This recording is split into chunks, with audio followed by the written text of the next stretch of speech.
And so part of the what you call headwind for the Nigerian economy is the current oil prices, and part of that conversation will start. And of course, if you're on the street, you know some of what these headwinds are concerned. We're currently looking for $2.8 billion Eurobond, which the roadshow started yesterday in London. So let's take some of this conversation about the macroeconomic headwinds versus tailwinds for this economy as we wrap up the year and we start a new one in the next couple of weeks. So let's get some thoughts around this corridor from Adedayo, who is the investment analyst, one of the investment analysts at Afrinvest. Adedayo Bakare, thank you very much for coming through on the program. We appreciate spending your time with us here on the show. Thanks for having me, boss. Okay, thank you very much. So, very simple question. How easy or difficult do you think it is for us at the moment to balance our headwinds against the tailwinds? Okay, so things are a little bit tough across almost all fronts for the Nigerian economy currently. Some of the the biggest gains we've seen this year has been a recovery in oil production and oil prices, which rallied to about above $80 per barrel. But we've seen that lately that although oil prices have held up to about 2.1 billion consistently in Q3, oil prices are down to around $65 per barrel now. And in terms of when you look at it within the context of Nigeria's external position in terms of our current account balance, and also the desire to ensure that the exchange rates are stable, then that is a major source of concern for us. As well, the economy is still fragile, although Q3 numbers are not out yet. Some of the earnings releases, which give a bit of an insight into the performance of companies in Q3, were a bit mixed. So while you saw some good earnings in some big banks, for instance, you see that there are still pressures in consumer goods. So across almost all fronts, the situation is tough and requires a delicate balance. Get balancing. So one of the, if you're looking at the economy, one of the key indicators you're looking at, what you call the anchor, is the budget. How do you think the next year's budget is blinking already? Because these low oil prices we just got into this beer territory is all about the contracts in the first few months of next year, which will be a very critical year for the country, not just on the economic side, but on the political front as well. Okay. The recent, the recent slump in oil prices we've seen, it's a key downside for the 2019 budget. From what we've seen so far from the budget ministry, we are aware that the oil price assumption is going to be set at $60 per barrel, and oil production assumptions is going to be around 2.3 million barrels per day, while the exchange rate will remain unchanged at 305. Now the major concern, it's really about the oil prices. So that is anchored around $60 per barrel, which currently is trading about $65 per barrel, and future prices are currently also are also down, at least into a few months in 2019. So I think the good thing about it is we still have room to make all these adjustments even before the budget is passed. So the budget is yet to be sent to the National Assembly, and before then, we think the budget ministry might want to be a bit more conservative in its oil price estimates.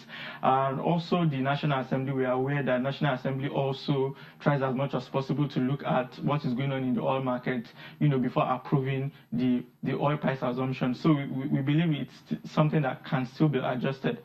Similarly, we know that developments evolve rapidly in the global oil market, and with OPEC and say Russia, for instance, set to meet in December, in the first week of December, we'll have a bit more clarity on the direction of oil prices, if eventually they would further cut oil production by about 1 million barrels per day, which is in the news currently. Then we'll have a bit more clarity on that and to know our situation against next year. For oil production, we are optimistic that oil production, which is at about 2.1 million barrels per day now, should inch up to about 2.3 million barrels per day, including condensates in 2019. So that's a bit of a positive for the federal government. Yes, if you look at this administration has been talking about aggressive spending, in particular around infrastructure, capex, and all that. So, oil prices are tanking, as it were, right now, even though we'll move our volume up next year to 2.3 if all go well. So, do you think we'll still be able to keep this headline rapid firing infrastructure capex spending in the new year, considering how much is going into elections, what will happen to 2019 budget, what will happen to 2018 budget, of course, which is still on work in progress, as it were, into sometime next year. We don't know when next year's budget will be signed.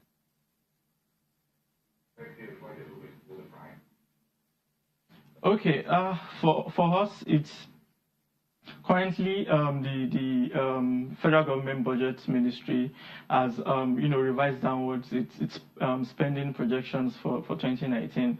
So we did about around the estimate for 2018 is around 9.2 trillion. They revised that a bit by about 400 to 500 billion. For us, we've always said the FGN sets ambitious spending plans, which the revenue realities cannot really accommodate. So in 2017, we did about 2.6 trillion naira in total revenues for FG, and in 2018, while we are optimistic that there will be a modest growth, that still would not keep up with the pace of expansion the budget ministry had anticipated. So in 2019, we believe the revenue challenges will continue, and especially as the non-oil tax collection is still very weak. So in that regard, the gains you will see might not be able to match up to the big plans that the budget ministry has for 2019. So for us, we think the next year's budget, the government will continue to, go into the domestic debt market and into the external debt market to continue to source funding to fund its, its capex. But overall, in 2019, we expect that given, the budget cuts we've even been seeing to finance the 2019 elections, we will see more or less a moderation in capex. As well, we are aware that recurrent expenditure is inching upwards. So in the past 3 years, for instance, recurrent expenditure has outpaced FGN's revenue collection, and with this new minimum wage that has been hiked to 30,000, you expect a further jump in recurrent expenditure.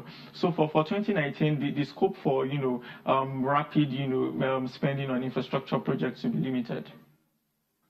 The man who will be sweating it out now is Godwin Emefiele, the head of the Central Bank of Nigeria, and the rest of his team when it comes to this entire conversation about how he keeps one permanent eye on the naira, on the state of the naira, and try at the same time keep one other eye on the FX reserves portfolio he has, which is declining very rapidly, and still trying to look for more money to defend the naira. So this is also a very difficult balancing for the man who keeps the books on behalf of the government, which is the central bank.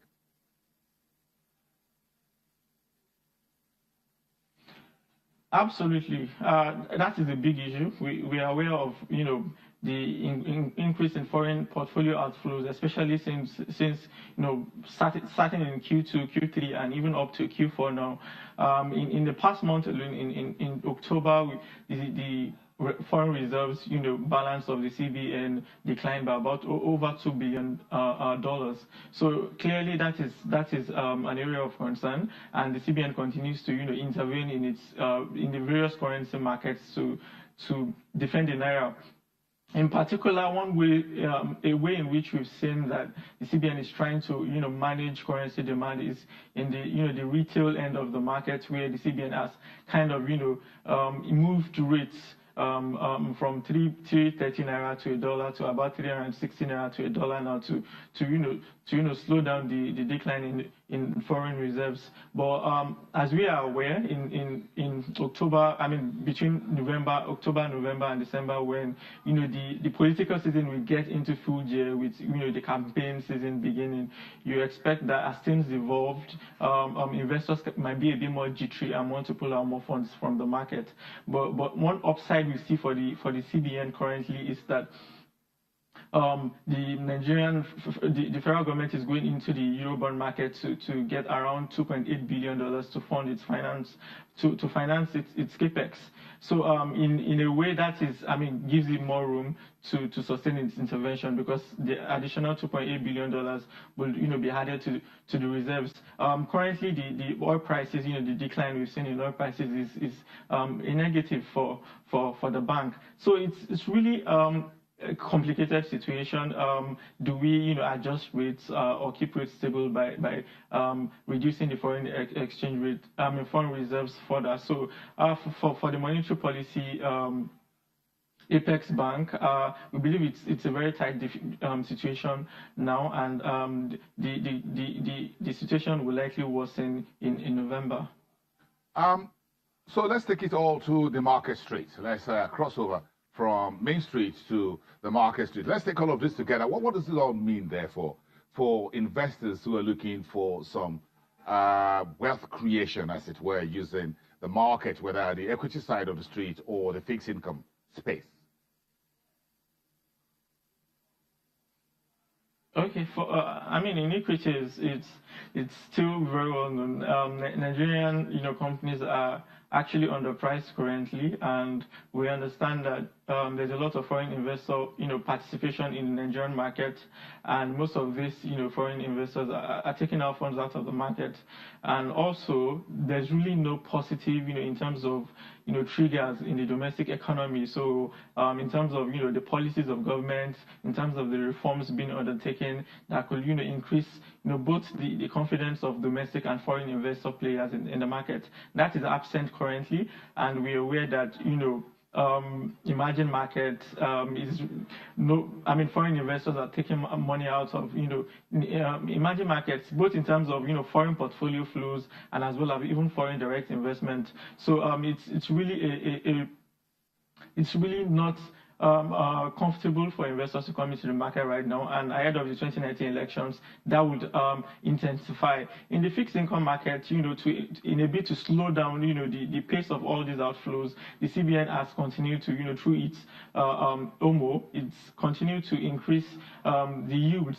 So the average yields on bonds is around 15% now, which is attractive, coming from where what we had in Q1 and Q2. So it's aimed to be a bit, slow down the pace of these increases and be able to even, sustain capital flows within the economy and be able to, maintain exchange rate stability. But all this will even come under more pressure in November, as the policies, of the APC, of the PDP and other parties evolve, and the way the campaign season moves forward, the kind of debates that evolve from there. So it's in both markets, it's things are a bit concerning now. But the fixed income market, the benefit is that the CBN recognizes the need to maintain capital flows, and it's raising yields to ensure that.